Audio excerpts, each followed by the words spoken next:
very much. May I call upon Mr. John Creamy for our opening prayers. And let us pray. We come before you, mighty God and Father, thanking you for bringing us safely to this place.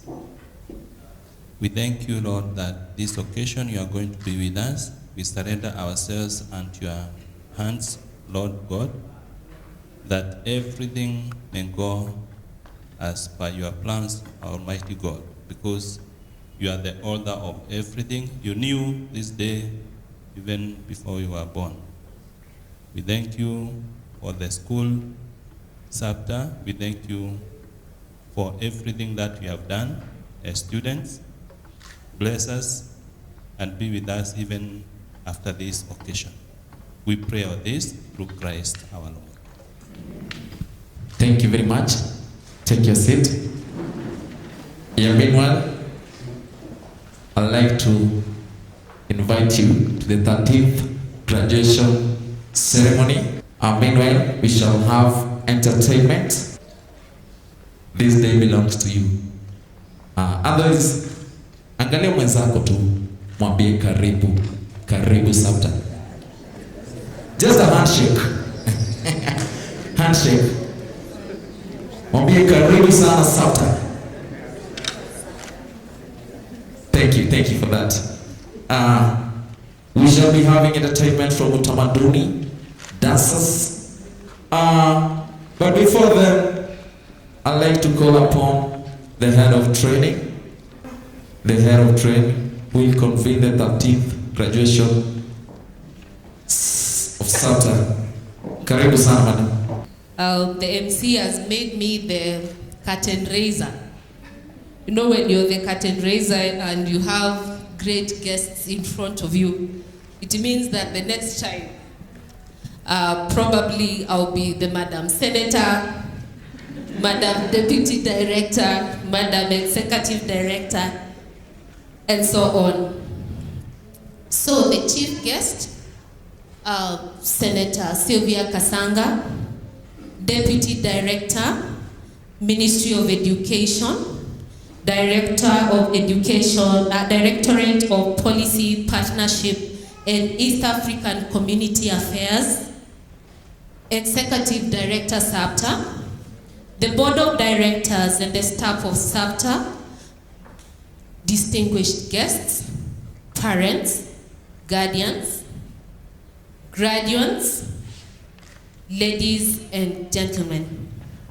It is with great pleasure that I stand here to welcome you and celebrate the 13th graduation ceremony of SAPTA. As an institution, we are proud to be associated with the graduates here today.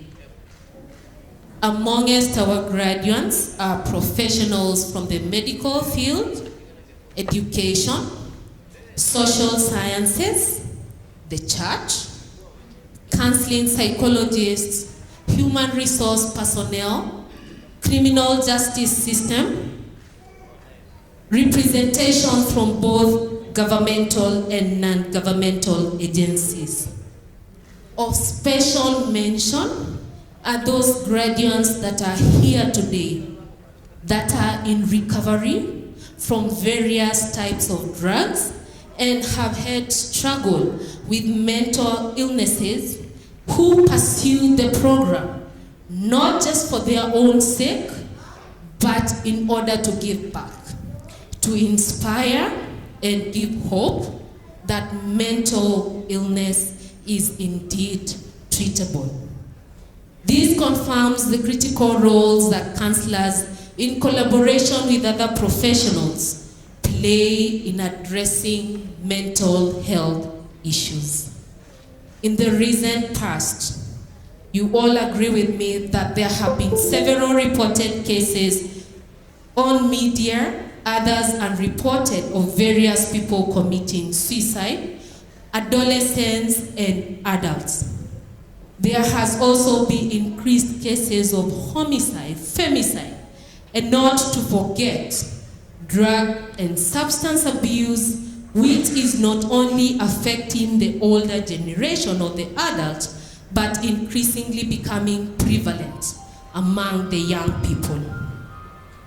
When the afflicted is struggling with mental illness, there is a mother somewhere crying because they have lost their son, daughter.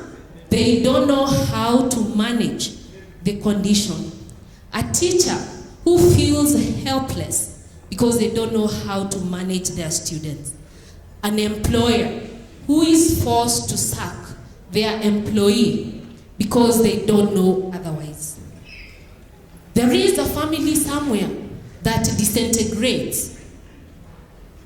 Breakups, divorce, families that become withdrawn from the society because of the stigma that they experience when one of them suffers from mental illness, when one of them is suffering from addiction, or even commits suicide. We must speak up. Something has to be done. For just as he who has a heart can get a heart attack, so is he who has a mind can get mental illness. I want to appreciate the graduates today for choosing to be part of the population that chooses to promote mental awareness in the area of substance abuse and transcend stigma against addiction and against drug and substance abuse. Generally, SAPTA is doing something. We must do something.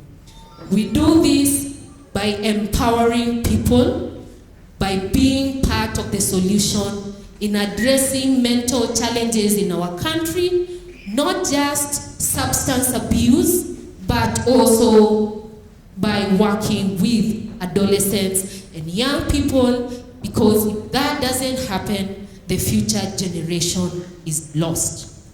As an institution, our role is to develop and build capacity by providing education, knowledge, skills, and proper attitude both in prevention and treatment of substance use disorders.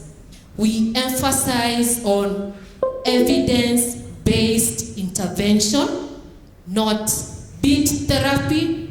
Addiction is not witchcraft. It's a brain disease. To further these interventions, we have collaborated with various agencies.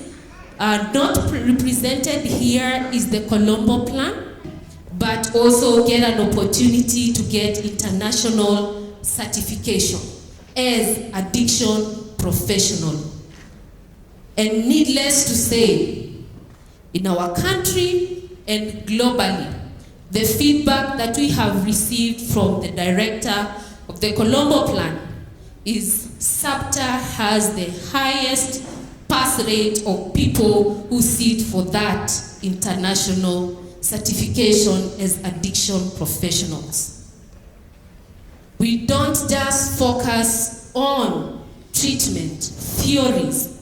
We focus on creating a human resource, relationship connecting to the soul of the person afflicted and their family. Our role is also to provide support to the affected and their families. Starting 2019, we began a program that has yet to fully pick up of supporting students in recovery, which is not just for our own students, but students from other institutions as well. Lastly, we now have a students assistance program and an employee assistance program, which is aimed at promoting and mainstreaming drug and substance abuse in the workplace and addressing substance abuse in schools. To achieve these objectives, our distinguished guests, our training programs are designed to empower learners in the area of pharmacology of psychoactive substances, addiction treatment, psychology, public health, acting professionally under ethics, looking at disorders that co-occur together with addiction, academic writing, and practical experiences in treatment facilities. The graduates today have endured more than 16 months of grueling training, difficult terminologies to master, sometimes memorize, but through hard work and determination, they have made it, and they are here, and they are the reason for this occasion. We salute the hard work that you have put in. We are proud of you. I want to give a special mention to one of the eldest graduates, Ezekiel. He comes from Murang'a. He didn't join the program in order to get employed, but to meet the gap in his community, to ensure that somebody stands up and does something. Murang'a seems to come or to have great men. I also want to recognize the presence of one Mr. Kamau, again from Murang'a. People call him Daktari. He may not be a medical doctor, but the hope that he has given to people is immeasurable. I want to salute rehabilitation centers that have accepted, trained, and supervised our graduates in the real world of addiction treatment. Our very own Madari Hospital, Defense Memorial Hospital, Ahadi, Asumbi, Africa Retreat Center, Eden Village, Nuru, the retreat, just to mention but a few. This again would not have happened if it wasn't for the endless effort and hard work of the faculty and staff of SAPTA that you have put in. You not only create a learning environment, but to create a family for our learners. To our collaborators, Nazarene University, we want to thank you for giving our learners a chance to pursue higher education. Most importantly, I want to salute God Almighty for making it possible. Finally, it is my pleasure to say to the SAPTA class of 2019, congratulations.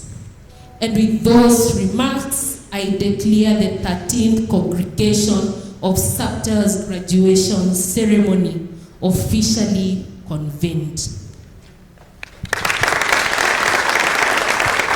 Thank you very much. Thank you very much, Head of Training, SAPTA, for that opening remarks.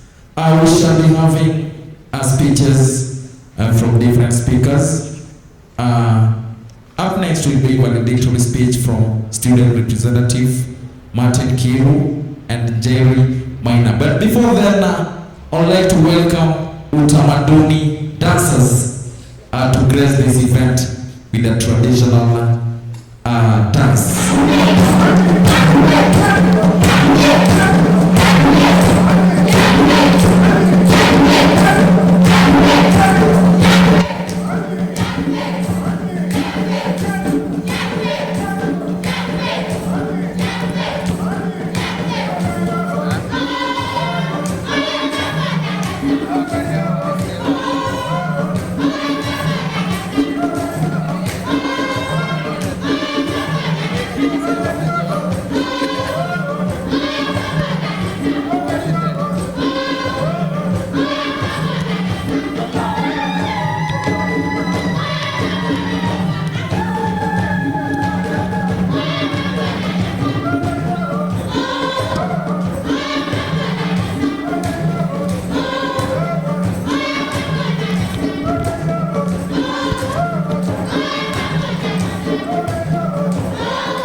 Thank you very much. I'd like to first start with God. Thanking God for making all of this possible. Without Him, none of this would exist. None of us would be here. Thank Him for the work He's doing through the members of our families, for their sacrifice, for their support, for their prayers, without which we would not be here. Thank you for believing in our ambitions and our dreams. I want to thank SAPTA personally for, I like to look at it as giving me a pair of new eyes or new glasses. Because when I came into SAPTA, I found a lot of people I didn't know fulfilling certain functions at the reception, at the administration office, students sitting next to me. But throughout the course of my studies, these functions have evolved to become people. So that I no longer see what they're doing, but I see the person. Yeah, some of these people have now become mentors, colleagues, friends, close companions, so that I feel like part of a family, part of this SAPTA family, united in its fight against mental illness, trying to offer relief and hope for families and individuals who are either living with or affected by mental illness. And very often we see a lot of stories, like alluded to by the head of training, about what's happening around us, substance use, people taking their own lives or the lives of others around them. Those new eyes have allowed me to see that there's always another victim. Most people see the one victim lying on the ground or wounded, but even the person perpetrating that act is another victim. The person who only has hurt to give, that's what happens. And what SAPTA is doing is equipping us with some of the tools that we need to start dealing with those situations before they get to those measures. And for that, I truly appreciate the people who are doing that, my colleagues included. I have learned so much from you guys. There's so many conversations that are happening now, and people usually ask two questions. Are we making a difference? My answer to that can be found in a story I was told, and I like telling, of a little child walking on a beach where there are a lot of starfish being washed up on the sand. This child picks up one starfish at a time, throwing back into the water. So someone comes along and asks this little child, is what you're doing even important? There's so many of them out here. But the child picks another one up and says, it's important to this one. Throws it back into the water. And when I hear stories of those two gentlemen from Kiambu, that's what I remember. So yes, our efforts are making a difference. The measure is not only statistics. The measure is in the individuals who have been touched by the people, by the programs of SAPTA. The families that are changed because of what happens in and around and through the people at SAPTA. The second question is usually, are we doing enough? And the short answer is, we can do more. But it's not that what we're doing is not enough. We are making effort. Again, I'm reminded of a story of a small boy who, when someone asked, how do we feed 5,000 people, offered 5 loaves and 2 fish. And it seemed so insignificant. But in the right hands, miracles happen. So maybe there's something for us in there. We do our best, we give our all, and we leave the rest to God. So may God bless you all, and may He bless the work of your hands. Thank you very much. Thank you very much. May I call upon Jerry Minor? Let's put our hands together for Jerry. Karibu. I'm trying to balance my cap on my head, so if it falls, please don't laugh. Thank you. The Executive Director, Board of Directors and staff of SAPTA, distinguished guests, parents, and guardians, my fellow graduates, ladies and gentlemen, good morning, everyone. I offer a resounding congratulations to all my fellow graduates, as we can all attest to the joy of arriving at this great station. We most definitely acknowledge God's grace and favor and are rightfully and wholeheartedly grateful to our Lord. He saw us through the mountains and the valleys, strengthening us with resolve and resources beyond what we thought was possible. Amen. I want to start with a short story of a woman who walks among us. Is a woman with a complicated past, just like many of us, as she navigates her busy life, lacking the luxury to meditate on her past. She, however, knows too well the pain that's deep within her. She has carried this pain from childhood and often trying hard to shake it off, but with little success. As she progresses into adulthood, the inner pain is relentless, given that our adult life too has turned into a web of difficult relationships, often involving in a spectrum of abuse. In all, she is continuously cut down. She wrestles with the feelings of low self-worth, lack of confidence, and she's never felt good enough. Her trauma taunts, leading her to wrong paths and relationships that further devastate her. Often, to numb her pain, she'll reach out for alcohol, street drugs, or even over-the-counter medications. All these have one thing in common. They're psychoactive substances with a devastating impact, not only on her, but our entire household. There are other women you may know, hardworking professionals, mothers, wives, and daughters, just overwhelmed by life stresses, and even their younger ones, longing to fit into the social scene, belong to the fun group, look modern and stylish, with remarkable efforts all around us, with a message that you just need to reach out to a bottle and a cigarette, and everything will fall into place. Success will download with fun and friends. Is a truly effective message because many believe it.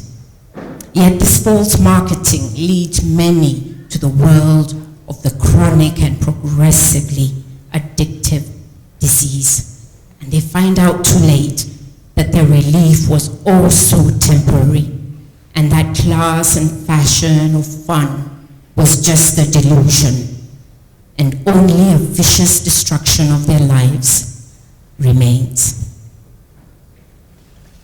On top of that, they lose their ability to self-control. What started as a benign social action with friends has devastated the entire society. We know of these people, and sadly, almost everyone here has been impacted directly or indirectly by someone who has substance use disorder, or in usual layman language, is addicted to drugs or alcohol. And this is where SAPTA comes in.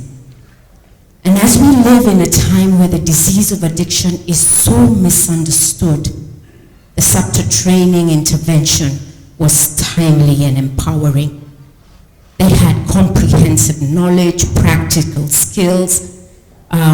All the graduates can attest to a complete change of attitude and vocabulary, and the readiness to reach out to help those who need us with a professional and empathetic hand. We as SAPTA graduates are determined to change the narrative of stigmatization and discriminating victims who society so readily blames for their sickness and then further out labels them as outlaws. To the SAPTA graduates, our work is clearly cut out. We have been empowered to do the heavy lifting, to be the helping hand. We now have the understanding of the overwhelming shame and guilt that the victims experience. However, we are able to empathize, to use our skills to help break this cycle, redefine their vision and their future narrative. So women who suffer substance use or disorder are double victims of the disease, and it's important that each one of us remember that. SAPTA too has trained and sensitized us to this vulnerable group, and we are grateful. All are able to reach their full potential, and our professional help will enable them walk into their future. There is hope. So allow me at this point to appreciate all the graduates. And as the saying says, everyone is special, but there are others who are more special than others. So can I have all the ladies just stand up to be acknowledged, please? Thank you. That's a healthy representation. Thank you. Lastly, or almost lastly, on behalf of my colleagues, I want to say a really big thank you. I want to thank all our family and friends and guardians for your long-term support. You were there when we began, and you have stuck with us to the end. We wouldn't have done this without you, so thank you. I also want to mention the SAPTA family, and allow me to begin with the lecturers that we all had, and I know there are plenty, but that was a very powerful team. They are simply very professional and knowledgeable, yet we found them very personable. It was under their pupillage that we walked into a new world, our knowledge and skills grew, and our attitudes changed. Even when some of us were constantly attacked by this monster called deadlines and exams, they always made time to listen, and they understood. So a really sincere thank you to all our lecturers. And we cannot forget our support staff at the SAPTA office. They have faithfully served us. I'd like to mention a few by name. Lucy and Alice, who were always there to serve us, and I think that's been mentioned. And they never, ever hesitated to bend backwards and to help, even when it was way past their duty. To Mambili, who was always eager to get your flash disk and download the whole world for you, we thank you so much for that. I also remember Robert, the accountant who we called Robo. He always had this stoic look and piercing eyes, and even if you bumped into him by accident, you remembered you owed him money. Thank you for that. And all the faceless SAPTA strong team that greases the wheels that enable a smooth running. We thank you. Lastly, but furthest from the least, is a special thank you to two powerhouses. They go by the name Catherine and Claire. Thank you for your friendship, your professionalism, and all your knowledge and know-how, your special comprehensive of understanding everything, your ability to solve every challenge we experience, and you are always present when needed. You all know you walk into their office with a mountain of a challenge, and by the time you left, it was a molehill you could step on. You pulled each one of us up and pulled everything together and strengthened the SAPTA team. Asante. Lastly, my prayer is that we, like David of old, we will choose not to be overwhelmed by the giant before us or feel less by the size of our weapons, but instead confidently rely on our new learning and above all on God, whom we know we can fully depend on to accomplish every task ahead of us. Thank you for this opportunity, and may God continue to bless you. Thank you very much for the valedictory speech. Yeah, from Mr. Martin Kiru and Jerry Waina. I believe you've heard everything. It's a challenge, not only from the graduates, but all of us. We are change makers. And looking at our program, meanwhile we shall be having entertainment from Saturday class. Coming up will be speeches by board members, Fatuma Msau, Madam Yvonne Orlando, and entertainment from Saturday class. Let's put our hands together for them. Good morning, everyone. Before you, the Saturday class, ready to present to you a song entitled "Let's Be Happy and Sing." We pray that we hope you'll be blessed as you listen to us. Thank you.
Message of joy,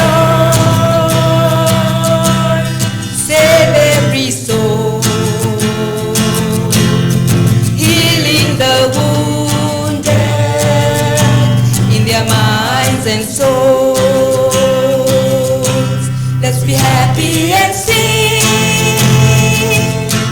in a world that's gone mad. Be love, joy, and peace.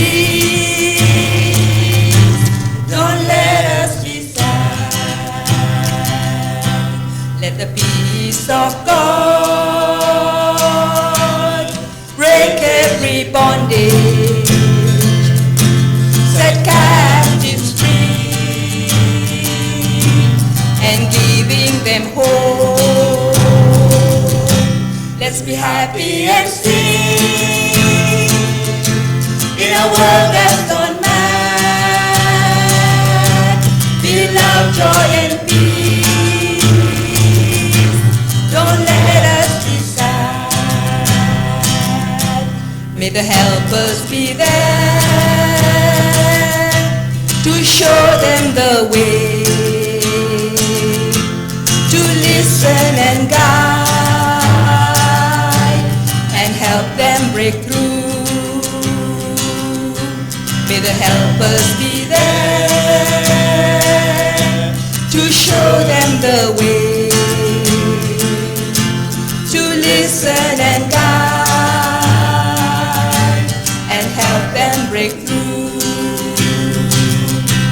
Let's be happy and sing in a world that's gone mad. Be love, joy, and peace. Don't let us be sad. Let's be happy and sing oldest on man, be love, joy, and peace. Don't let us be sad. Be love, joy, and peace. Don't let us be sad. Be love, joy, and peace. Don't let us be sad.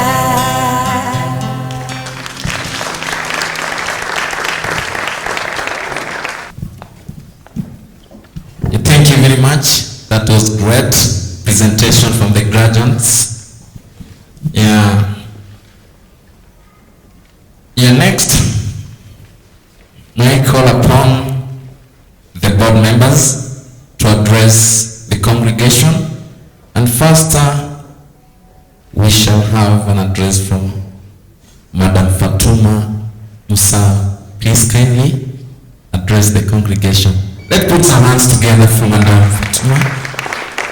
The Executive Director, the Deputy Director of Education, Board of Directors and staff of SAPTA, distinguished guests, parents and guardians, graduates, ladies and gentlemen.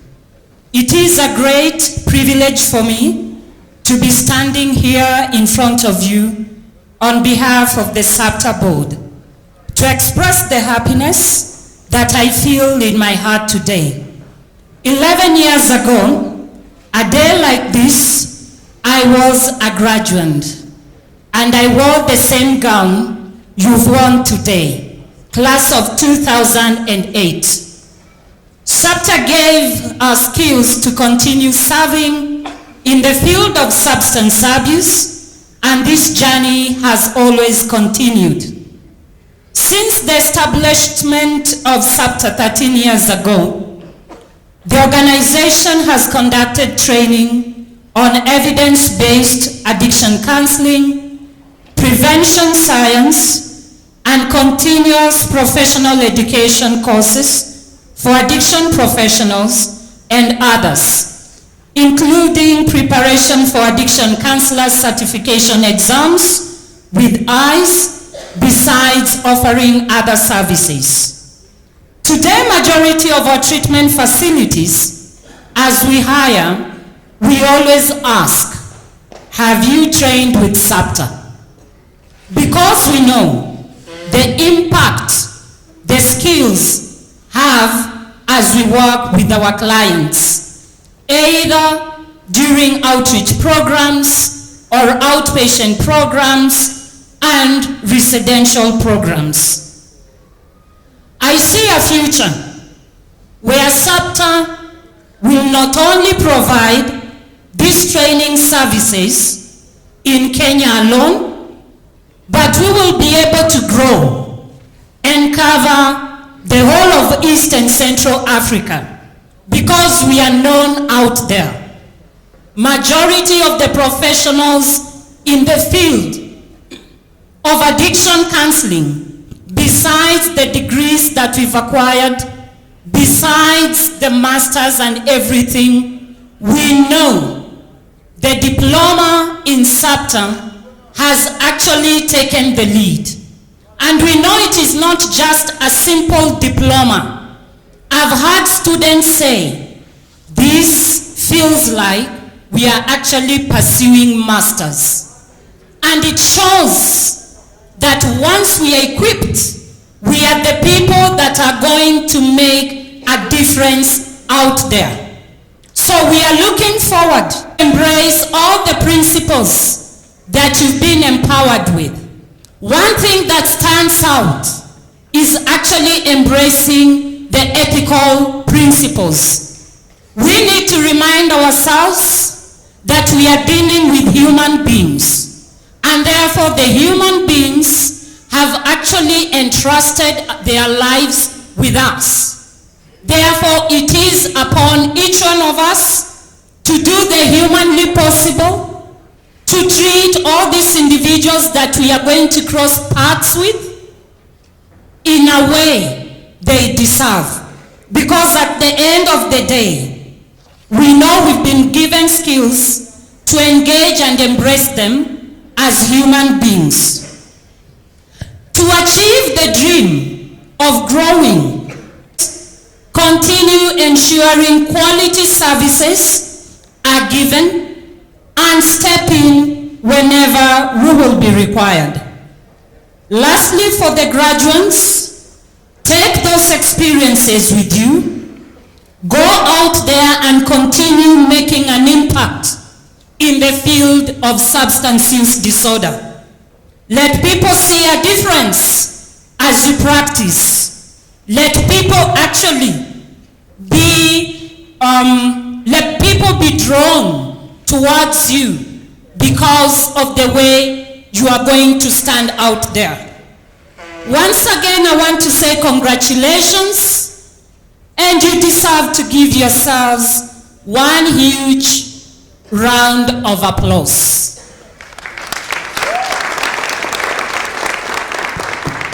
University, let us get an address from Madam Yvonne Orlando. Let's appreciate her. She comes to address us. The Chief Guest, Deputy Director of Education, Executive Director, Board of Directors, graduates, families and friends, good morning. A hearty congratulations to the graduates. As Madam Fatma said, a few years ago we were seated there. And it was a very momentous occasion, particularly for me. Because when you got into the field, the assumption was it was going to be very easy. You're going to sit in class and be told how to treat these people. But things on the ground ni tofauti. When you got there, it just became a bit different, especially the practical part. People having hallucinations. If you went to the rehab, there are those who are chasing you, and you're wondering, these are the people I'm being trained to address. So far, for you to be seated there, it means you've done a tremendous job. Key thing, I'm not going to repeat what my colleague Fatma has mentioned, but I'm going to request you. You're graduating with this diploma, but you need to also specialize. Do you want to be a universal prevention expert, or do you want to be a universal treatment expert? Both courses are still offered at SAPTA. And as SAPTA is internationally accredited, let me tell you, it opens doors. We get to enjoy those opportunities for those of us who are still working globally, just citing that you were trained at SAPTA. So nafasi iko. Don't think it is just here. You go up because opportunities are there. You're also graduating at a very opportune time. Recently, the government declared that we need a mental health task force. We all know that substance use disorders are mental health conditions. That means you're best placed to come and address these people. If you align yourself well, the way SAPTA is doing, you're saying you're going to be the pace setters. SAPTA right now has branches all the way to Kigali, Rwanda. We are not just operating here. And there are plans to even expand further. Simply that means is with your certification, you can actually work in those different countries that we are targeting.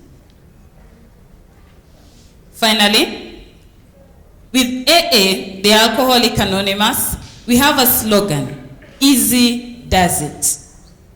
If you find you're straining too much, take a step back. Ask yourself, where is it that I missed? Always go back to the basics. Easy does it. And the moment you go back to the basics, you will understand that the ethical principles will guide you. Karibuni kazi. Thank you very much. Yeah, next, may I call upon Dr. Susan Gitau from African Nazarene University to address the congregation. Let's put our hands together for Dr. Thank you, MC. our chief guest, Senator Sylvia Kasanga, our national champion for mental health, our PS, Ministry of Education representative, Director Mrs. Edith Wekesa, SAPTA Director, Dr. William Sinkele, the Board of Directors present, our amazing training coordinator, Catherine, our SAPTA training staff, some of them could be seated here. We have the graduates, beautiful people, our parents and guardians, sponsors also. I know we have sponsors here who have sponsored this training. And our other invited guests, ladies and gentlemen, good afternoon. My name is Dr. Susan Gitao. I am a counseling psychologist, lecturer, and the chair of department, African Nazarene University, great partner with SAPTA. And I want to encourage you. Some of you, maybe you have degrees. We are open for you to come and do masters. Your training coordinator is completing her masters, and she's actually the best student. She's actually my best student. That's why I chose her to go with me to the US. So you knew she was gone, kidogo. Yeah, because I knew when she goes there, when she comes back, she will implement quality training standards. And I am not surprised. You have done a very good job, Catherine. Keep it up. I have also seen majority of my students here, Mutheu, Kennedy, you know, yeah? I am so happy to see you. Majority of them started, our chief guest, they started as students in SAPTA, and then they came to African Nazarene University. But right now we are having a major partnership. We want to have trainees from Rwanda, trainees from Ghana, trainees from Nigeria, who can do this online diploma, SAPTA and us. And so we would want you to tell more and more people, especially those that are very busy. You heard of the Saturday class? It's because they are working Monday to Friday. And I want to encourage you not to be afraid of IT. This is the way to go, online. In fact, African Nazarene University is the leading university with online courses. And we have very good model platforms. So if there's any one of the parents here also, guardians, sponsors, that want to test this addiction diploma, because if I were asked in this nation, everybody should be trained in addiction counseling, whether it's a certificate level, just for everyday use, because if you are not battling addiction, then you are affected. As I stand here before you, I lost my own mother through alcoholism. So if there are ladies here, it happens. My own mom died of alcoholism, right? And that is when I discovered alcoholism is a disease. And I love, in fact, I'm one of the people that addicts get attracted to. If I am walking, you will find an addict talking to me. So you have learned that. It is called what? Codependency. So all of you are drunk, so they are able to spot me, right? So whatever you have been trained, kindly know, they will start getting attracted to you. Don't shun them away. We are very proud of SAPTA because of the Colombo Plan. You don't know what you have done to this nation, because they come from all over. And it's my desire that Dr. Sinkele don't loosen your hook on it, so that the standards will be maintained. We are also very happy for your professional training. I haven't met any of your products. Either they are running rehabs or the addiction counselors in rehabs who are messy. So I want to give you kudos, salute for that good job. We met with your director in 2006 when I came looking for a job. After my master's in Daystars, I went to SAPTA. It was just starting. That's when it was born. And he looked at me and told me, you know, you're too qualified. You're over. qualified. I can't afford you. But look at the way we work. You train them, they come to the university. And now we are going to train others together. I would like to let you know that the rising cases of homicide, people killing other family members, suicide, people taking their own lives, sexual and gender-based violence in this country. You have seen the rising cases of femicide? Females being killed just like the way unaweza ua kuku, right? Violence in schools. And all the other evils you are seeing in this nation, they are highly related to alcohol and drug abuse, use, addiction. So whatever you have trained in, we really need you. You are not only going to deal with alcohol and drug addicts, you are also going to deal with non-chemical addiction.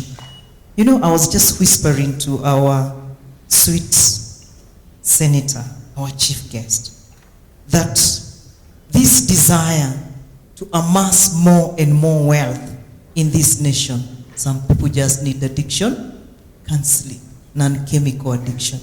Because you get the high, you get excited, you know the cycle.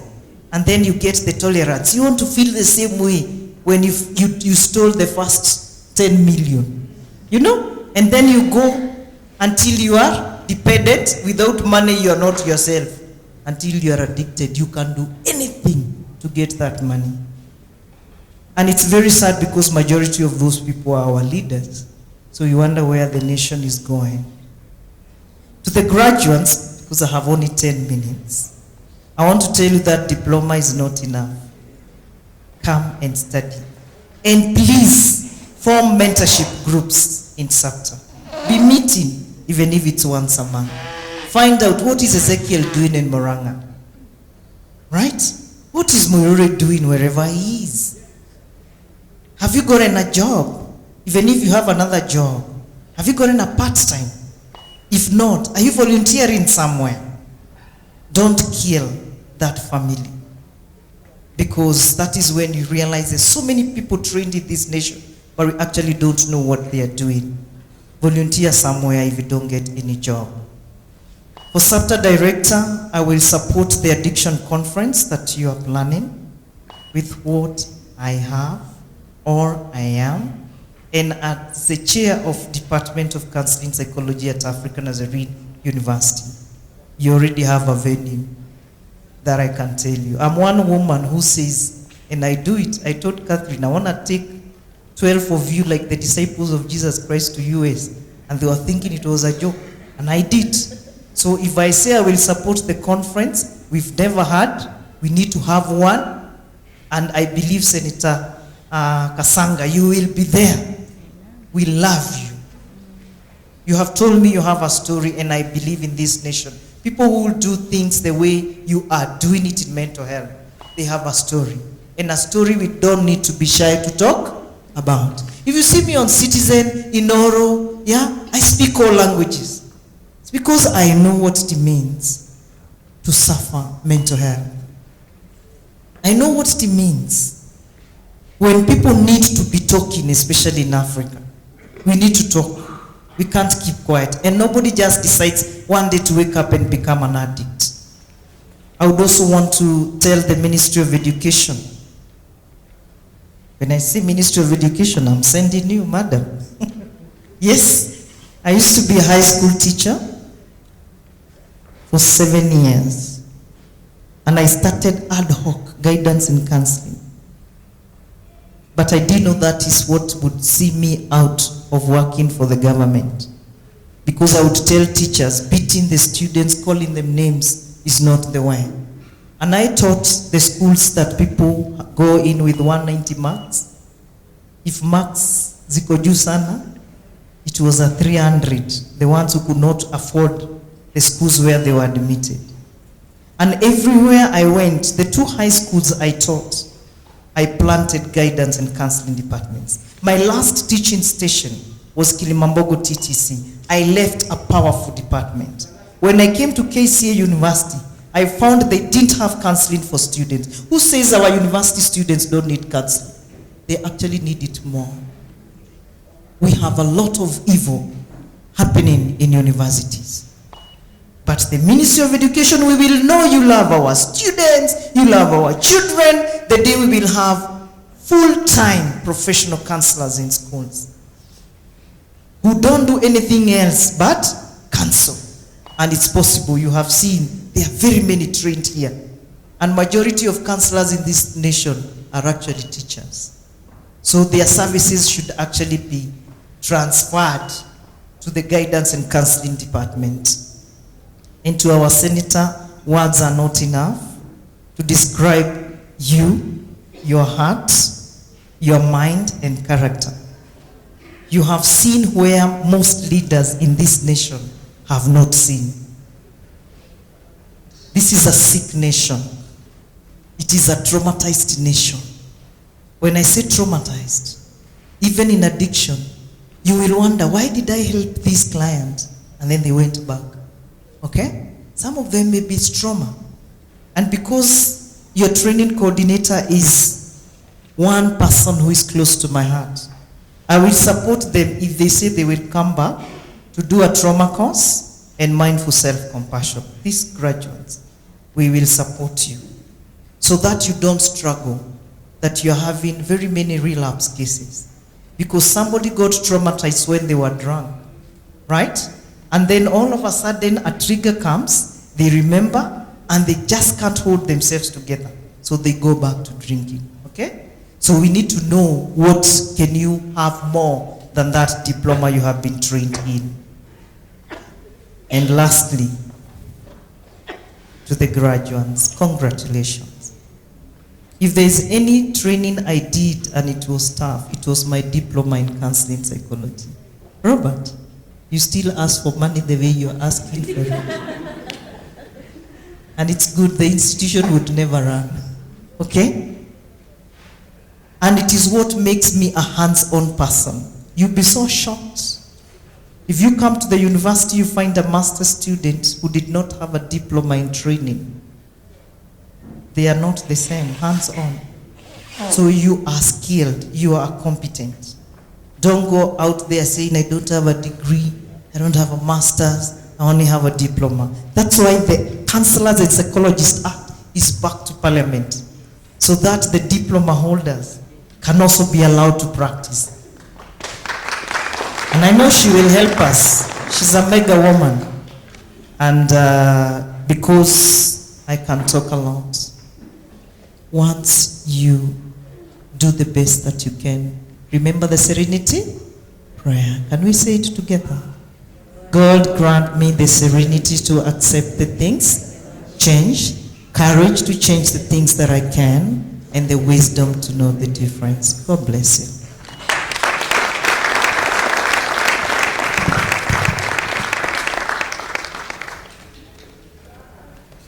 Just like he who has a heart can get a heart attack, so is he who has a mind can get mental illness. Addiction is ready.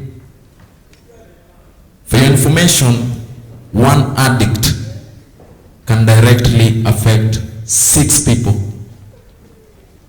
socially, economically, in a setting. Thank you very much, Dr. Susan.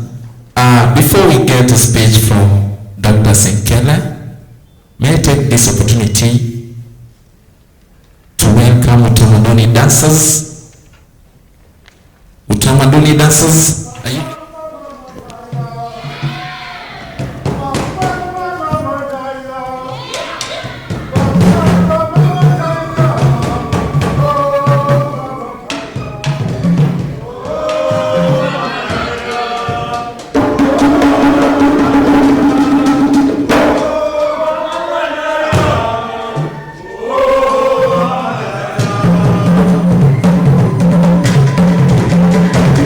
Thank you.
Wow. Thank you very much, Utamaduni dancers, for such energetic package of entertainment. I could not believe Dr. Sikele could dance traditional dance. That was so awesome.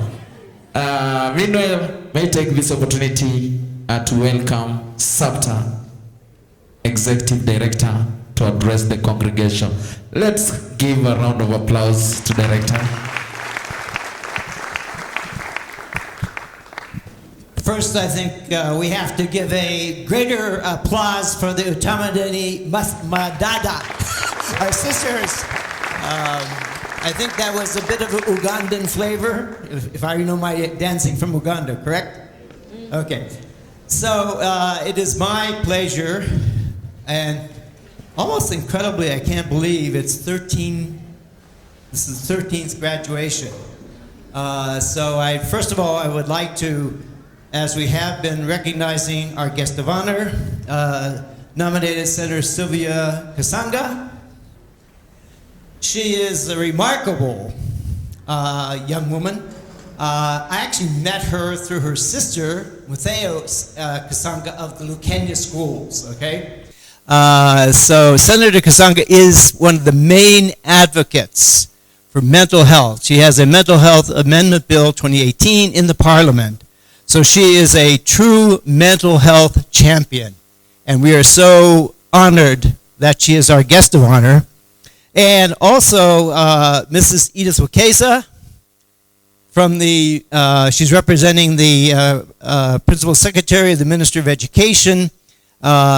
She's the Deputy Director of Education, Director of Policy, Partnership, and East African Community Affairs. So we're also, our two main partners, hopefully politicians, and also the Ministry of Education. We're very glad that they are present here. And we also have our several members of our board, the chair lady, Mrs. Winifred Mutinda, who is also a graduate of our diploma program, okay? Mrs. Mutinda has been with the board for giving hours and hours of service to SAPTA. Our two young board members, I call them the young bloods, okay? Yvonne and Fatma. Yvonne is almost finishing her doctorate in clinical psychology at the University of Nairobi. She is a smoking cessation expert. She's been trained internationally. Fatma is the head of a rehab. Many of our students, as you know, either have started rehabs or they are working in rehabs. We have over 100 treatment centers, substance abuse treatment centers in Kenya. Thanks to graduates and many of our students, these are the ones who are starting these treatment centers. And unfortunately, one of our board members, the other young blood, Michael Jeru, he is actually graduating next month with his diploma in clinical psychology at Daystar University. His expertise is in adolescent pornography. To see the impact of pornography on our adolescent students. So he actually studied it, and then he created an intervention. So Michael is actually teaching now high school teachers on mental health for adolescents. So unfortunately, Michael couldn't be here. Also, Dr. Hasahala, actually his mentor, he's one of our board members, and he's actually teaching out in Kisii, so he couldn't be with us today. So I'd like to thank all of our, as we have said before, Catherine and all of our lecturers, our staff who have been so wonderful, and then the family members and your supporters, your sponsors who have brought you to this day. And in this graduate group, we actually have two different groups. One is our graduates in diploma. Put your hands up, okay? Our graduate in diploma. Then we have others who have done the certificate course in clinical supervision. They're also being honored today. So if you can put your hands, those are doing okay. Now you have to know that's a big step forward. We have very few. We're talking like maybe 10 in the whole country who are trained on clinical supervision. So it's a beginning.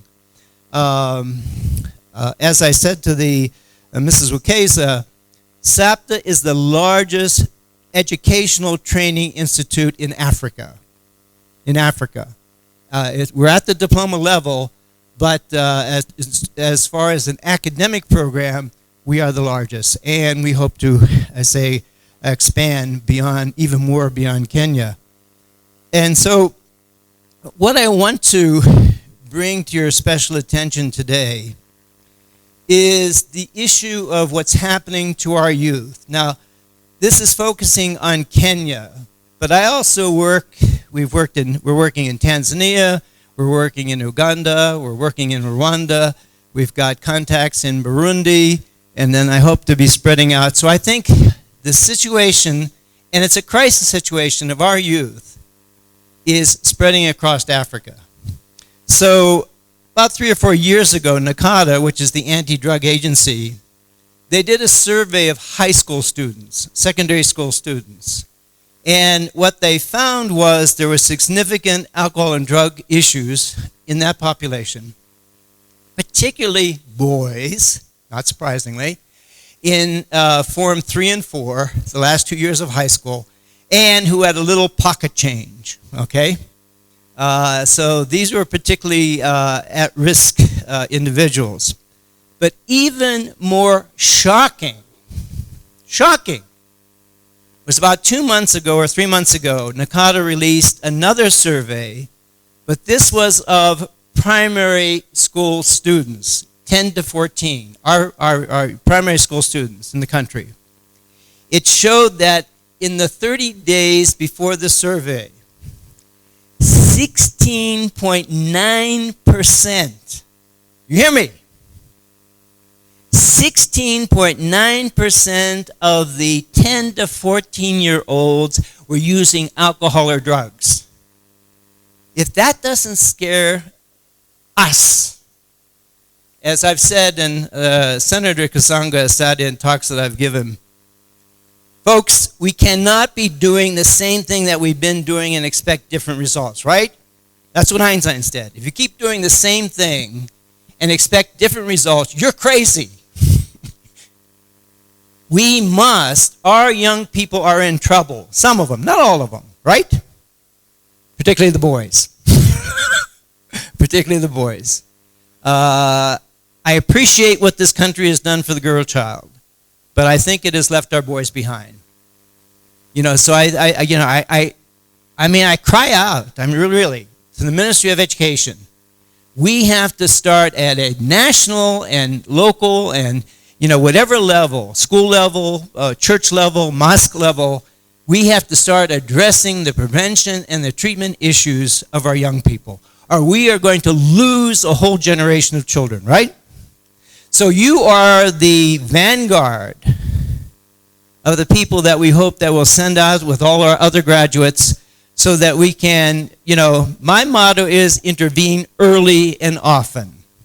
The earlier we intervene with these children, the less likely they are to go on to more serious problems. So that means, as I say, 1 out of 5 of our primary school children are using substances. There is at this time no treatment center for adolescents in this country. No treatment center. Now there has been training. I know Dr. Beatrice Kasungu from KU has been trained on children. I've been trained on adolescent treatment, but there's no treatment center as such. What I'd like to do is share some of the progress that SAPTA has made during this past year. And first, I would actually like to mention the Senator's sister, Mrs. Mutheo Kasanga, who's head of the Lukenya schools. But she is also the chair lady of KIPSA, Kenya Private Schools Association. They represent 3,000 private schools in this country, 3,000 private schools, 600 secondary schools. So we have been working very closely with KIPSA. We're also trying to work with KAIS, which is the international school. And so last year, through a funder, I offered free informational breakfasts at the Silver Spring Hotel for private secondary school administrators. So the talk was promoting positive mental health, okay, and resiliency, positive mental health, and addressing risk and vulnerabilities among adolescents. And so I've been giving this talk to secondary school administrators. I also have a similar talk with HRs, and so thank God we've been able, through my donor, to reach out to our secondary school administrators. Where are we at in our training program? Hard to believe. Now, I don't know, I don't think I see her. Nancy Mungai, did you make it? No. Nancy Mungai was my first trainer in 2005. When we started our diploma program, there wasn't anybody at the master's level who had clinical experience in addiction studies. Nobody. 2005. So Nancy was the first innovator for our diploma program, and she did a very good job. She was with us for a couple of years. Then she went off to England, where she was a counselor up until about a year ago, and she has now come back to Kenya with her 2 children, and she hopes to be working with SAPTA. So our goal is to spread SAPTA beyond Kenya. It's support for addictions prevention and treatment in Africa, not just Kenya. Okay.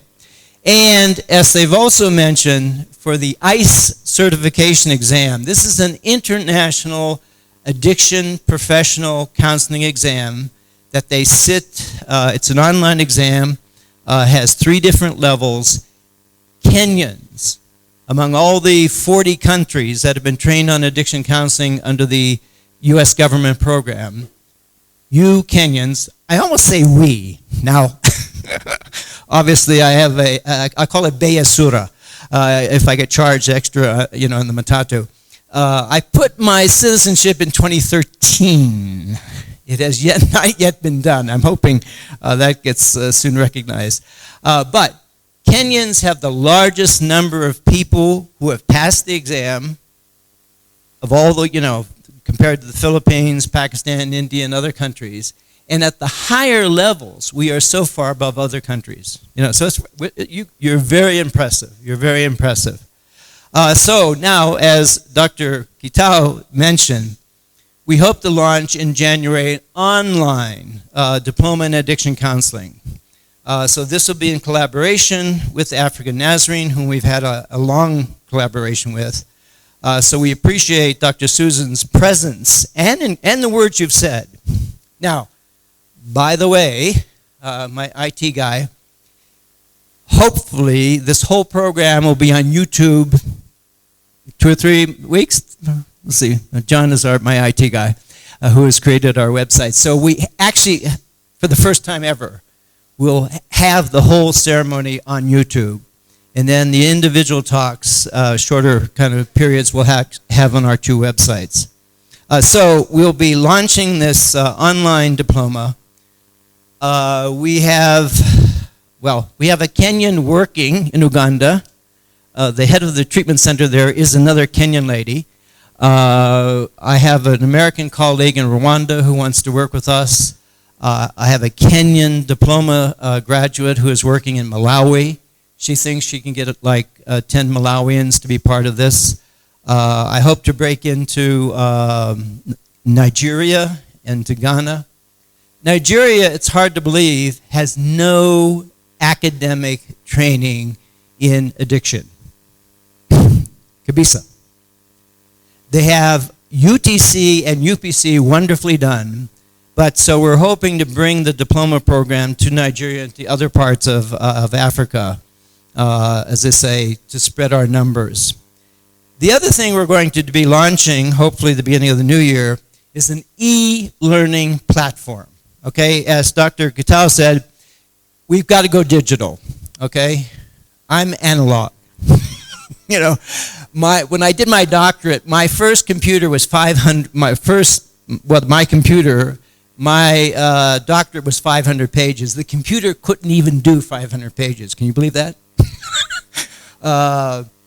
So we have to go digital, especially for these upper end kids and their parents. So we're going to have an e-learning for a fee program that's going to focus, first of all, on teachers, counselors, and administrators of schools. Then it's going to focus on parents and caregivers.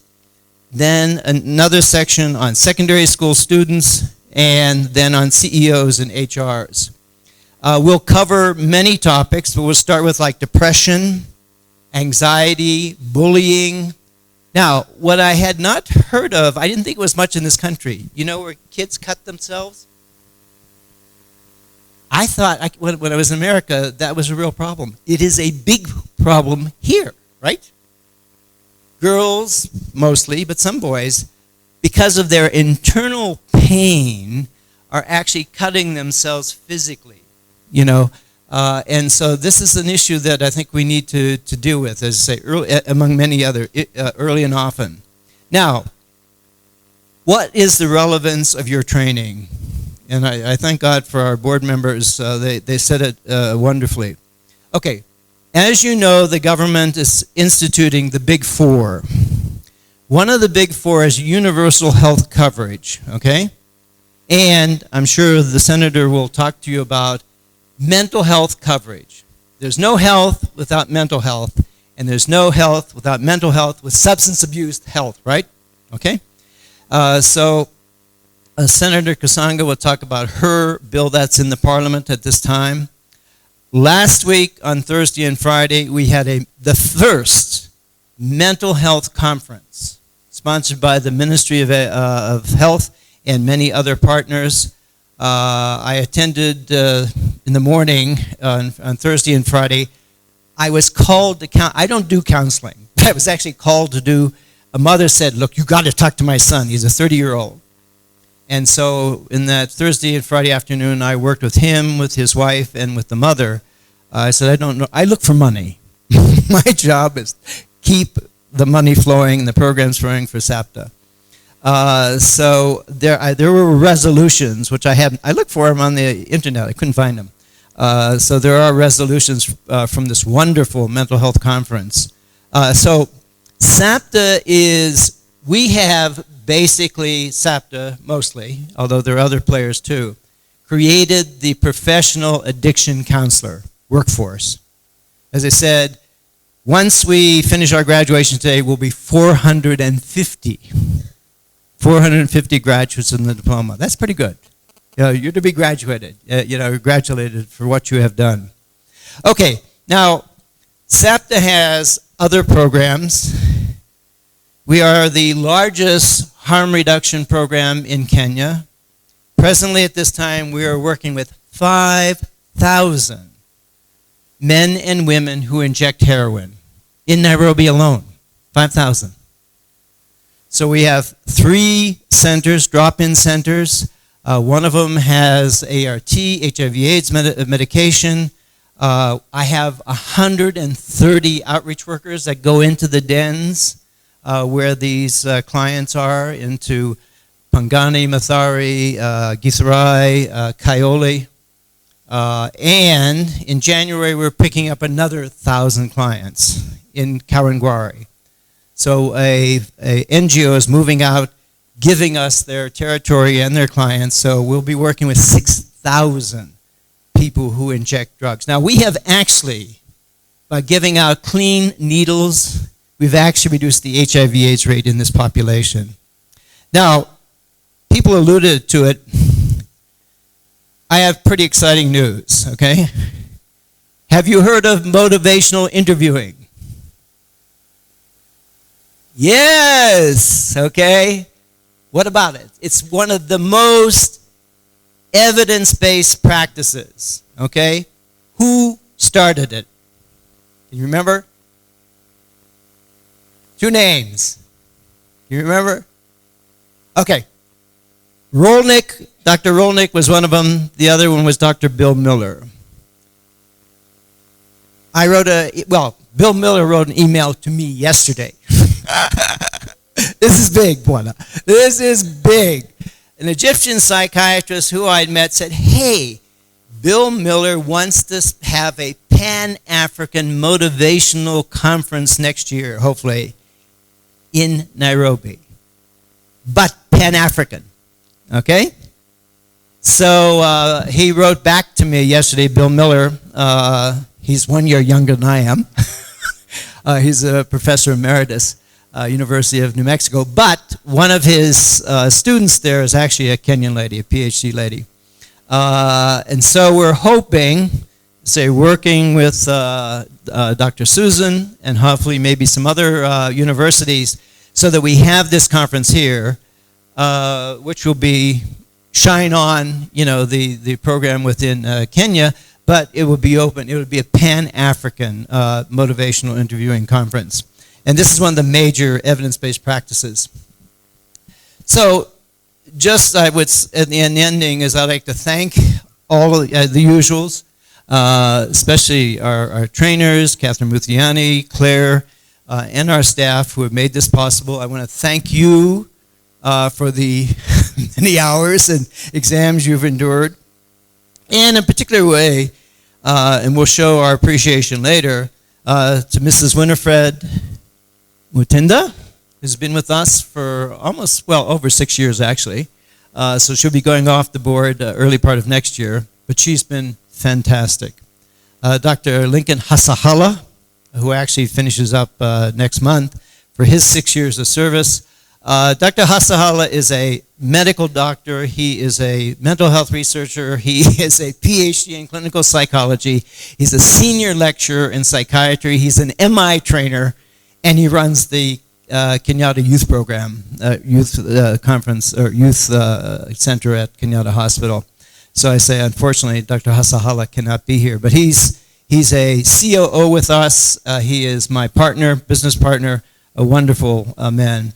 And last but not least, Dr. Sophie Mulindi. He was our board member. Dr. Sophie Mulindi, he was the deputy director of the National AIDS Control Council for many years. He was on our board for many years. Sophie died back in August. He was a wonderful, generous, impassioned collaborator with SAPTA. So we know Sophie's looking down on us. So we very much appreciate him in all his efforts. So God bless, and so we thank you for all that you have done as being graduates and all that you will continue to do in the years ahead. And so with that being said, I would like to introduce nominated Senator of Makueni, Senator Kasanga, to talk about her efforts in mental health and especially our appreciation for her for all that she is doing as a member of parliament and particularly within the mental health field. Karabuni, can we... we're on first name basis. Actually, so I have to be careful though. How do you say it? Mishima? We're so glad you're here. Thank you so much. I'm terrible at protocol. Let me start by the executive director, Dr. Bill, I call him Bill, and the board of directors, SAPTA, program leaders, trainers, Dr. Susan, parents, and of course, graduates. God is good, and all the time. If I may request you just to rise up, just be upstanding, all of you. Just stretch. Turn to the person next to you on your right. Tell them there is no help without mental health. Turn to the other side. Greet the other person and tell them it is okay not to be okay. Okay, thank you. You may be seated. So those are my hashtags. If you follow me on Facebook, Senator Sylvia Kasanga, this has been a campaign that I found myself into when I was nominated to get into parliament. And I am quite religious and spiritual, and I believe it is the path the Lord chose for me. I could have done many other things on that platform, but this is the one thing that came to my desk. I'll start by introducing myself. As you have heard, I'm Sylvia Mweni Kasanga. I am nominated by Wiper Democratic Movement. My party leader is Kalonzo Musyoka. Tafadhali tumsalimie na wave. Wiper. You're always welcome to join Wiper. I am an architect, send Robert, and somehow he comes back with a check. So I don't know what it is you're trained to do to make people pay. I am also an arbitrator. I arbitrate on construction-related matters with the Chartered Institute of Arbitrators here in Kenya and in the UK.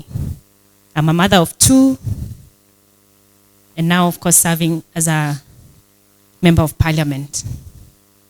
I'm very honored to be here, and when Dr. Bill said I come, I didn't even hesitate. I met him through my sister at a Kenya Private Schools Association forum. My sister said, you must come. And she really put pressure on me. Said, no, you must come.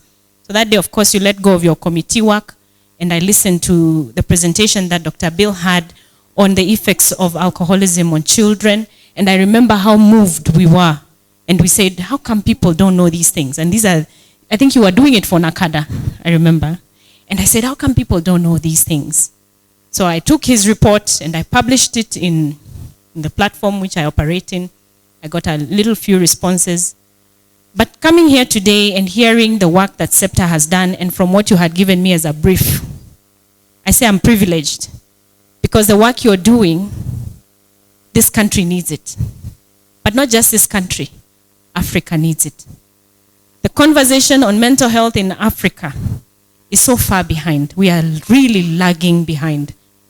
And I am, happy to say that here in Kenya, this year we have put a lot of pressure. And I want to thank everybody who has helped me. Because when I got into it, I honestly didn't realize the magnitude. And I used to go into forums and I'm told, oh, you government people are not doing. Because, a few small groups, NGOs, CSOs have been doing some work around mental health. And when I appeared in their forums, I would be attacked. Oh, you government, you're doing nothing, you're doing nothing. And it is true. The government has done nothing. And for a long time, I would say, no, I'm not government, I'm in parliament. But I was reminded another day that government is actually 3 arms. There's a judiciary, there's parliament, and the executive. So I am part of government. But I'm happy to say that for the first time, since independence, 12th parliament, this is the 12th parliament, that the conversation of mental health has reached parliament. And that is a big deal.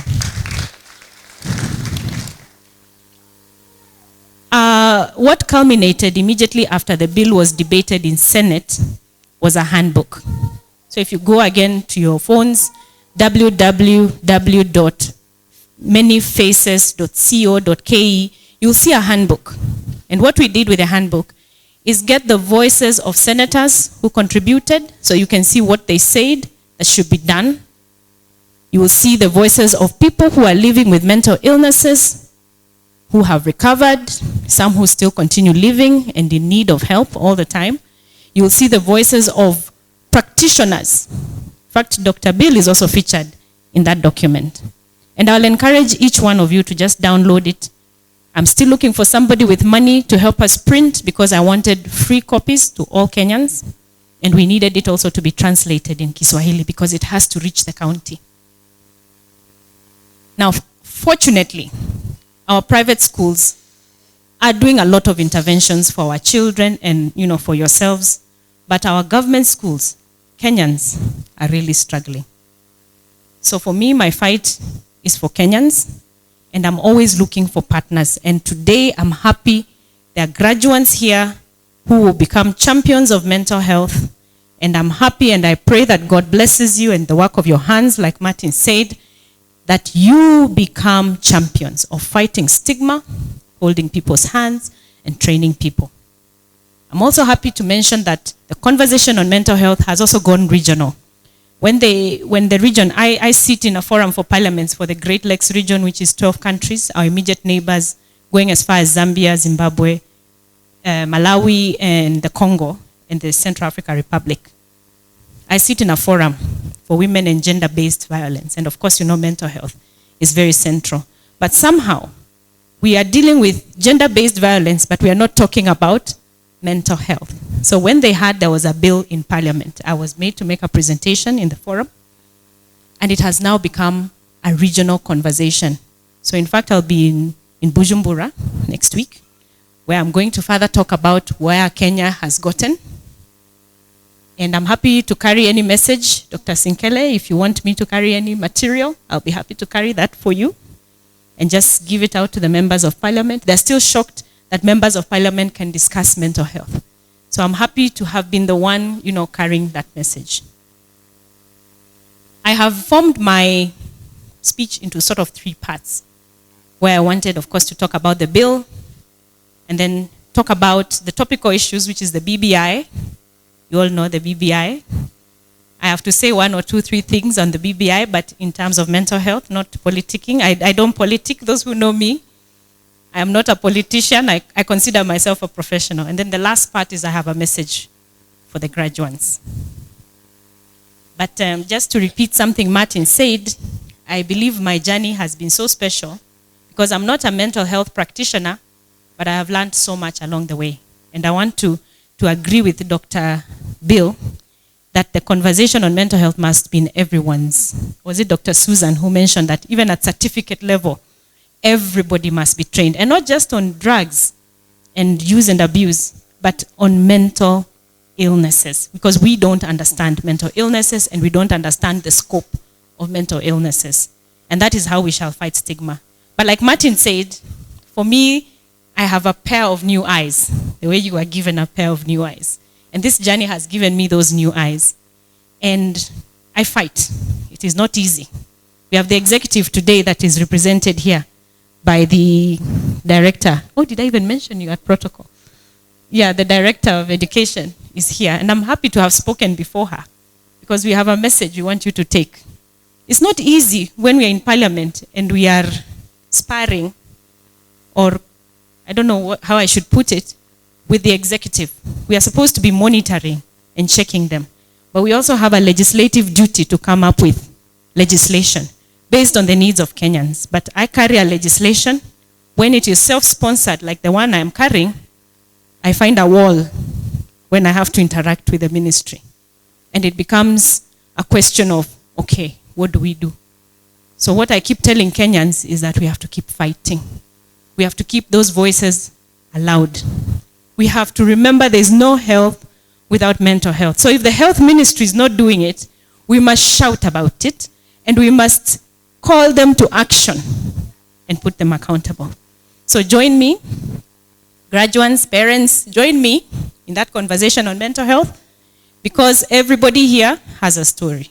They have their stories, they have transcended from their challenges, they are here today, and in a very special way, I want to recognize the male students here. In a special way. Because women, we have a way we caucus. And somehow we are able to do the preventative part. But because men don't talk in a patriarchal society where you're supposed to be strong, so you can't cry and you can't call out for help, then we get a very serious challenge. I have lived with somebody who was addicted, alcoholism, and I know what that does. Again, like Martin said, there's always somebody else. There are other victims, one more. So I know what it feels like. I have lost an uncle to addiction. I have a stepbrother who lives with the addiction. And then today I learned a new term, motivational interviewing. I didn't even know that. Thank you, Dr. Susan and Dr. Bill. Now I know there's a way somebody can reach them, because if somebody can't accept, how do you help them then? And that is usually the biggest challenge, and especially with men, because they keep everything to themselves. So be the ambassadors. So I'll start by speaking on the Mental Health Amendment Bill 2018. We finished with Senate, and it has now gone to National Assembly. As you know, we have a bicameral, parliament. So bills have to go into each of the houses. Well, not all the bills, but some of the bills. The ones that concern counties start from Senate, they go to the National Assembly, or vice versa. The ones that don't get to Senate are the money bills. So when you hear National Assembly and Senate are fighting, some of the battles are because what is a money bill? And how can you say a money bill does not concern counties? Isn't everything about money? And Kenya is the source of money.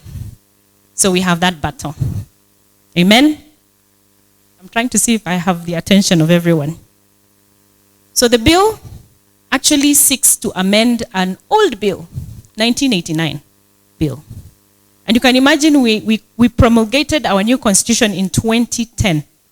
But the bill that governs, the act that governs mental health, currently is a 1989 bill. Kenyans, what that means is that they don't even recognize the issues that we deal with in this current day. And that there's even a directorate right now in the ministry that is overseeing mental health with such an old bill, old act, is really terrible. So we are seeking to amend that, bring it to the current constitution, give tasks to the national and county, and a lot of the weight of the work of implementation is given to the counties. We are calling for an expansion of the field of mental health so that practitioners such as psychologists, clinic officers, and yourselves, anyone who has a certificate, can have space to work, because we believe that prevention, of course, is better than having to medicate. And we believe that if the interventions are done at grassroots, then we don't need to give medication. So we are calling for the county governments now to come up with all these programs. And that's where some of you now come in after you graduate. Just know that a lot of our counties are in need of all sorts of support. Even the thought process on how we're going to get the training of community-based healthcare, mental health care workers, which we need heavily, is going to come from yourselves. So I'm really happy with this graduating class because, and 400, Dr. Bill tells me this is, I think the 32nd person is the 450th graduate from this institution. So we have 450 ambassadors out there. Please help the counties. Mental illness is very expensive to treat, and we must have interventions from as early as possible. In fact, I had taken a note here before I forget. I wanted to just give a special recognition to Ezekiel from Uranga and Daktari. I didn't get the other name. Those who voluntarily came here just to, get a bit more skill and go out there into the county. We know Muranga is heavily affected from use and abuse of drugs, and of course, all the other counties as well are. But for you to come out and give yourself is really commendable, and I appreciate that. So all of you, remember that our counties need a lot of support in terms of professionalism. So give yourself as well out there, because I've heard SAPTA has given you a platform. You will make money, but remember also to give back. So the bill then also seeks to align with WHO, World Health Organization standards, in terms of quality healthcare for mental ill patients, and also for treatment, how you treat. So that there's dignity and humaneness in how we treat our mentally ill patients. I don't even need to go into that. I think we all understand and we know how most of our mentally unwell patients are treated. We want to bring in the dignity of that, and we want to enhance their rights. And this is again in line with our Bill of Rights as Kenyans. We have a beautiful constitution, by the way.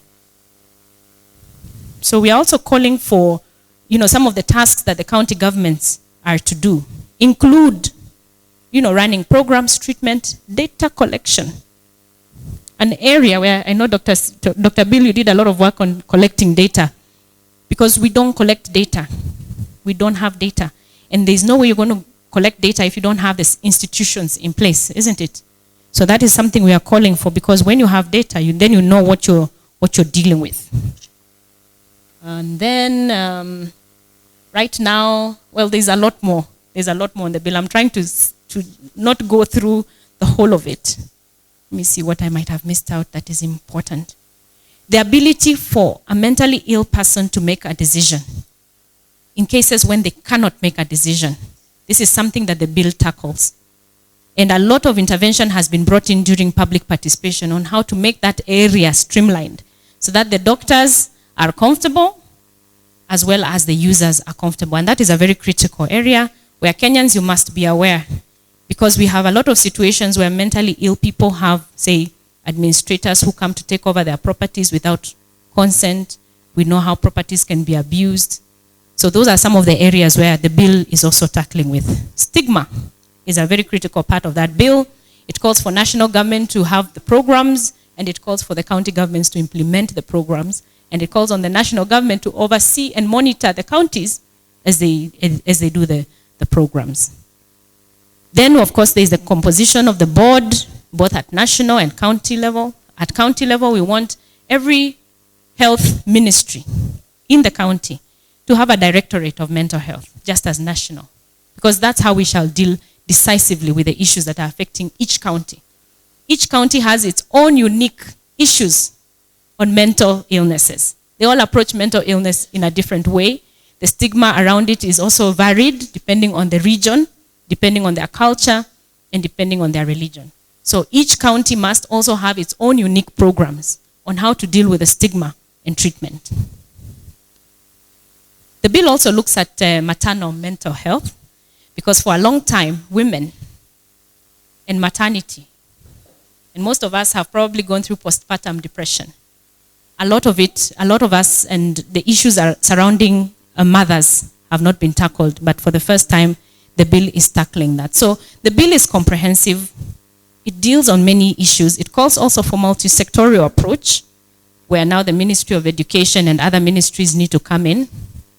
The bill did not touch on specifically issues of addiction, but they were canvassed under mental illness. It's part of the definition. It's a World Health Organization definition, which has been adopted.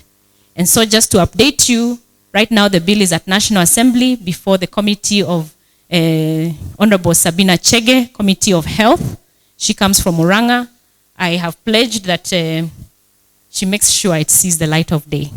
I know we have challenges with the ministry, but we shall overcome. I know there's light at the end of the tunnel. And everyone is now that the president has, pronounced himself that there should be a task force on mental health, we are also watching. And maybe in a very quick way, just to tell our representative from government, is that we have high expectations on how the composition of the task force shall look like. It must be representative of all the stakeholders who have been working around mental health as the directorate was asleep. So we will be looking, and we are going to put pressure. In fact, right now, I've even asked my PA and some of our key stakeholders, can we now form a question to the ministry on how they intend to form that composition of task force, and what are their TORs? We want to know also what are your terms of reference, because incidentally, the mental health policy 2015 to 2030 is a very comprehensive document. And like everything in Kenya, we have these beautiful documents and nobody is actioning. So I'm really curious what the TORs of that task force are going to be. And we shall also give our expectation in form of writing, how that task force should be composed and what it should be doing, because the directive has already been given. So distinguished ladies and gentlemen, graduates, the Building Bridges report was launched the other day in a very colorful ceremony. I know sometimes Kenyans, we are so upset with our leadership that we have sort of closed our minds to what they do or what they say. And I want to dare say here today that in my opinion, a lot of what is in this document is already canvassed in our new constitution. But we have to accept that the reason why this document came to be is a good reason. The handshake is something we should always thank God for. Because if you remember December 2017, or this time, around this time of the year in 2017, the country was so tense. You could cut the tension with a knife, if you remember. If you remember how the next year started with all that tension, and the people's president, and the county assemblies going to adopt, the motion that there shall be a people's president, where would we be today if there was no handshake? We must appreciate the statesmanship that has been shown by our President Uhuru Muigai Kenyatta and Right Honorable Raila Odinga, that they put down their egos and decided, you know what, Kenya is bigger. So even if we have economic challenges, mental health issues, and you name it, all the other issues that have now been canvassed here in the BBI, the one thing we cannot take for granted is the fact that we have peace. You can go home, you can go to work, you can take your children to school. And in the region, many countries are watching us. We are now an example. If you did listen to one of the speeches of, I think it was the Tanzanian ambassador or something, yeah? Yes. You know, they're watching us. We are an example. We can set the pace for the region. And I will send this message to you. This was from our party yesterday. We had a NEC meeting. And what we say to Kenyans is that this is a good conversation. I have perused the document. I still haven't finished perusing it. But it's a good conversation. It is not a conversation you don't know. It's a conversation you all know. We know the issues that are ailing us. We talk about them all the time. But let us read the document. Let us internalize it. And let us watch the next steps as they go. There's an 18-month period given by this report, the recommendations, that within 18 months, certain task forces should have been put in place, and we should be seeing those recommendations being brought forward. And a lot of it will be canvassed in Parliament. There may be need for a referendum, I think, when they talk about the prime ministers and a few others. But majority of this document can actually be canvassed through Parliament, through policies, by the ministries, and really all that it takes is goodwill. Goodwill from the sitting government. When it comes to mental health, I'm happy to say that this document has dealt with mental health. It has been recognized as a key issue affecting Kenyans. And one of the areas which I took notice of as a crisis, and I read here, the Kenyan family is in crisis. We are suffering a failure of parentage. A lot of us here are parents. And this is now consultation that came back to this team, the BBI team, when they went out. They noted the breakdown in traditional forms of authority in raising the children. The lack of parenting skills. The lack of time for parents with their children. Few parents know how to instruct, correct, rebuke, and support their children. That was one of the key issues that they mentioned there. Another one, which I took note of, is Kenyans feel let down by their leaders in all spheres of life. And whereas leaders could be political, I want to remind you all that anyone who calls themselves a professional, you're also a leader. So in as much as we are going to castigate our members of parliament for their failure to do one or two, three things, or your chiefs or your county commissioners, all those leaders in that class, Kenyans have also failed as professionals. Those of us who call ourselves professionals, we have failed our fellow Kenyans. And that's why they feel let down. And I'll tell you, even as an architect, I present my papers and I say I'm an architect, and you see somebody look at me and say, how are you going to help me now? Because the other previous architects they had used had conspired with the contractor, they stole from him, his project never ended. So I failed as an architect. And whereas I walk, with the holier than thou, no, I'm going to do a better job. Can I really blame the Kenyan who then does not look for an architect, to do their job? You cannot. And I'll come back to the issue of professionalism where you're concerned. Kenyans feel insecure. And the issue of insecurity is not just terrorism. In here, they talk about drug dealers induce promising young people into ruin. Then there's radicalizers. Radicalizers. And some of our churches, our preacher men, and I'll put quote and quote, fall in that category. Food bought at enormous expense, the food we buy, How many times have we all heard that our food has issues and you wonder, where is KEBS? That falls under that issue of insecurity. Institutions that should prevent these harms and respond to them with justice, rehabilitation, and redress often underperform. My goodness, those are the issues that were brought up by Kenyans, and I've just taken a few of them. And this is why I'm just reading this, because I want to encourage you to read it. It is a very easy to read document. But in the end, the document draws a conclusion that Kenya is at crossroads. That at the current trajectory, we risk our continuity as a democracy and as a safe, secure country.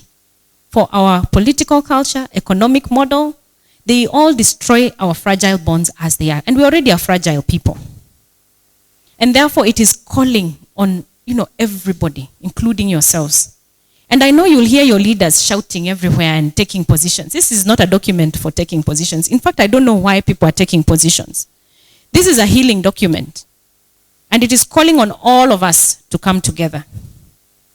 And it has spoken of mental health in critical areas, but it is in this document where the recommendation for the special task force actually comes from. So I don't know whether when the president pronounced it, it was just after the mental health conference, and that's why, or maybe they were preempting what the BBI was going to say. But I like that it says a special task force should be formed to find solutions on making mental health care accessible, lowering the stigma against those suffering, and to support home carers. And for me, I draw the line on where stigma and home carers is concerned, because I believe prevention, of course, as we say, is better than cure. So, distinguished members of today's graduation, please, it's not a bad document. Read it, understand it, and play your role. Play your part as a citizen in, giving whatever input and support that is required to this document. And then lastly, to the graduates, I'm very proud of you.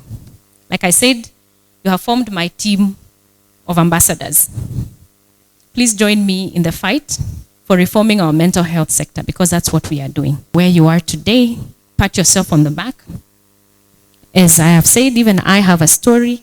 I've had to be counseled by 3 psychologists to get where I am today. I have lived through post-traumatic stress disorder, anxiety disorders, to reach where I am today. And I'm proud. And I like to say that all the time, because we have to demystify this whole issue. So my call for you is professionalism, because Dr. Sinkele and SAPTA have said they have made you professionals in your own right. And professionalism calls for a lot more. Beyond your call to duty, you have a calling, and the Lord is also watching. Number 1, being ethical. You cannot call yourself a professional if you're not being ethical. And that is having a sound moral standard of conduct, both in your personal and professional context. Discerning what is right and wrong and making the best decision. In Parliament, when we were taking our oath, they used the word conscientiousness. If you listened to members of Parliament trying to pronounce that word, that was what kept us going that day. Conscientiousness basically is discerning what is right and wrong.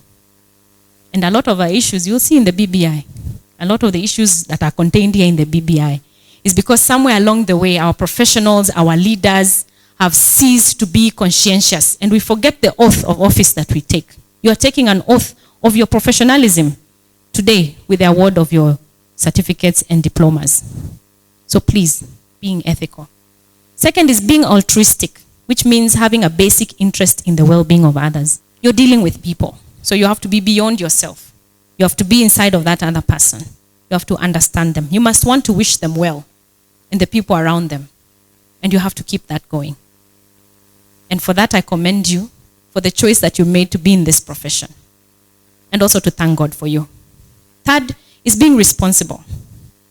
Meaning, this means that you have an obligation to something or someone. That's what being responsible is. And when you have people who trust you and depend on you, they can hold you accountable, then you're being responsible. You must be ready to take responsibility for your actions, isn't it? When you have failed to meet your targets, you say, yes, I have failed, but give me this time, or this is the action plan I'm going to take to meet to meet my obligation. Fourth is being theoretical, which means that you understand the context and the values that shape your profession and apply this knowledge when it is appropriate. Number 5, being committed, which means being invested in something or someone for an extended period of time. We have commitment issues in this country. We really do. As professionals, as leaders. You get a platform as leaders, you get there, you pick on something that you're going to run with. Within 2 days, you're tired of it. You move on to something else. Touch and go, touch and go. Please remember to be committed. And lastly, is remember to be intellectual.